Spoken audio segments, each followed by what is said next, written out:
In this short video, we're going to talk about our screens. This is a flex screen, okay, made by the company called Flex Screen. So a couple things, when you get these, they're going to be labeled with your job. So this happens to be a window for our shop. It has our job number. It has the unit and the number, which unit number this is. Okay, you can look back in your shop drawings. It'll show you what unit that is. Okay. Now, and then up on the top here, it's going to have the dimensions. Okay, FS, that's a fixed screen. And then this is the order number from Flex Screen, and then we've got the dimensions of this piece. So this one's 34 1/4 wide by 43 5/8 tall. Okay, so that's our Flex Screen. You'll notice how it's flexible.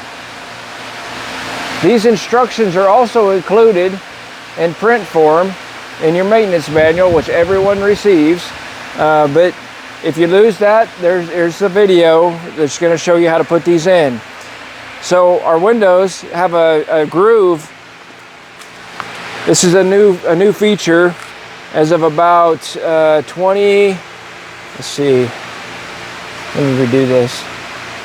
About 2023, we added this groove. Okay. Now this is a solar window model, so this one has a bottom groove as well. So this one has a four-sided groove, but most of our windows, the compact or the regular smart wind, they're only going to have grooves on 3 sides, the 2 verticals and the top. It simply rests on the bottom sill.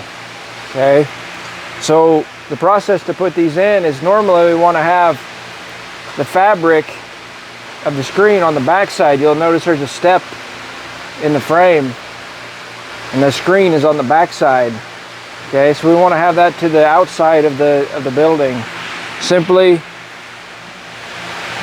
bend the screen in, insert it into the channel. Then you can work on the bottom. That's it. Now it's in there. And you can test your window, make sure it closes. Do a function test. Okay.